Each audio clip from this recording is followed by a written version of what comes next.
당신이 찾던 지식교양? 공평한 뉴스, 국민의 시선? 파격적인 아이디어와 상상력으로 뉴스를 디자인하는 시선뉴스입니다.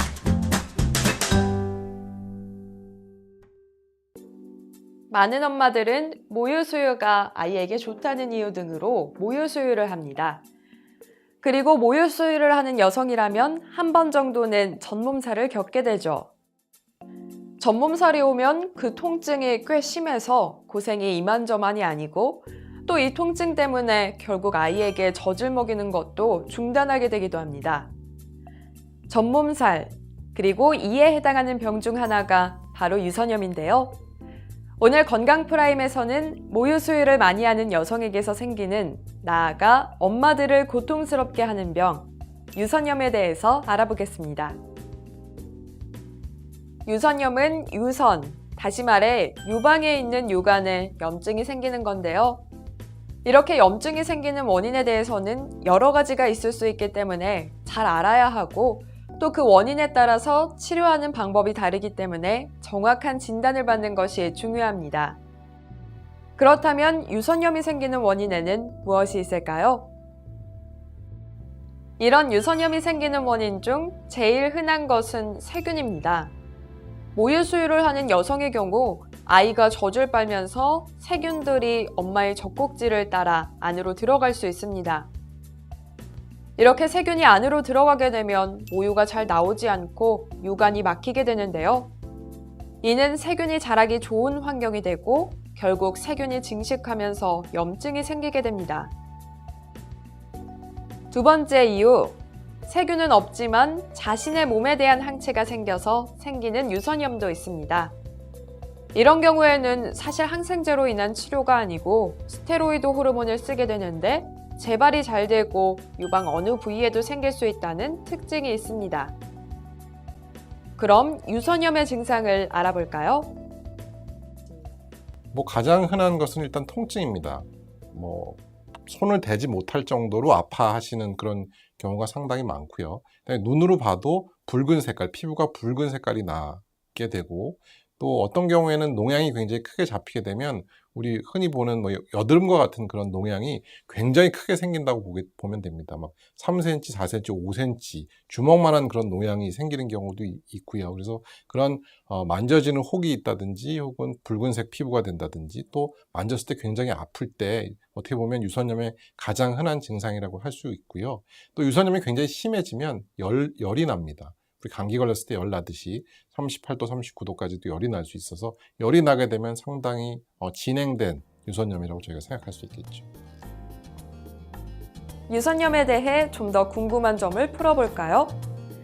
먼저 유선염을 제때 치료하지 않으면 어떻게 될까요? 초기 유선염은 사실 항생제 치료와 아이가 젖을 빨아 모유가 잘 도는 것만으로도 좋아질 수 있습니다. 하지만 초기에 아무런 조치도 취하지 않으면 농양이 생기게 되고 심한 경우에는 농양이 퍼져서 피로도 세균이 떠다닐 수 있습니다. 뿐만 아니라 폐혈증, 사망에도 이를 수 있어 시기가 지나도 유선염 증상이 나아지지 않는다면 반드시 병원을 방문해야 합니다. 그렇다면 유선염에 걸렸던 사람은 유방암에 걸릴 확률이 높아질까요? 그렇지는 않다고 합니다. 유선염과 유방암은 관련성이 없기 때문에 유선염이 있었다고 해서 유방암 발병률이 증가하지는 않습니다. 다음, 모유수유할 때 올바르지 못한 자세가 유선염을 일으킬까요? 아이가 가장 편한 자세가 모유수유에서는 좋은 자세라고 할 수 있지만 자세에 대한 위험보다는 남아있는 젖을 깨끗이 비우는 습관이 중요하기 때문에 이 점을 기억하는 것이 더 중요합니다. 유선염이 있는 많은 분들이 가슴 마사지를 해주는데 이것이 도움이 될까요? 마사지를 해주면 유관에 전해지는 압력이 높아져 막혀있는 유관이 뚫릴 수밖에 없습니다. 그래서 염증이 생기기 전 예방 차원에서 마사지는 도움이 되죠. 효과가 있기는 하다는 말입니다.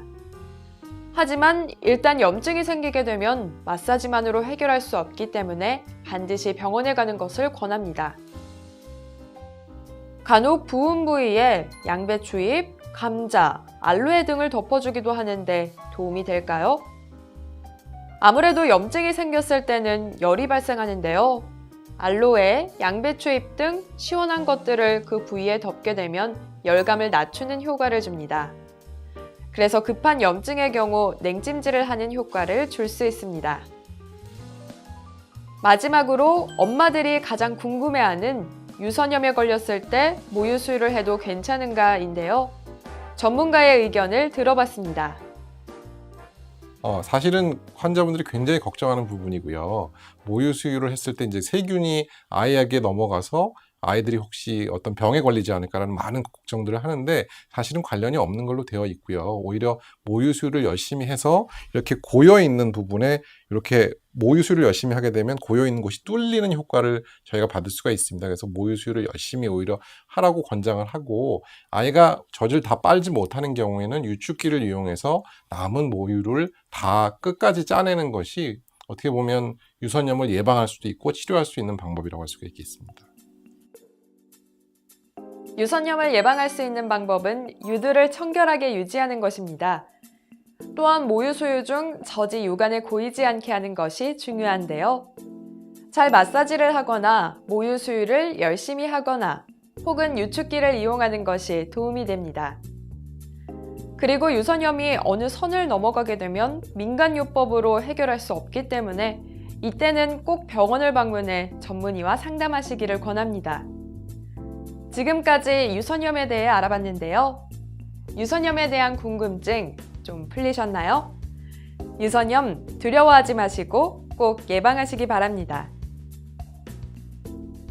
건강프라임에서는 질병에 대한 여러분의 사연이나 의견을 받습니다. 많은 제보 바랍니다.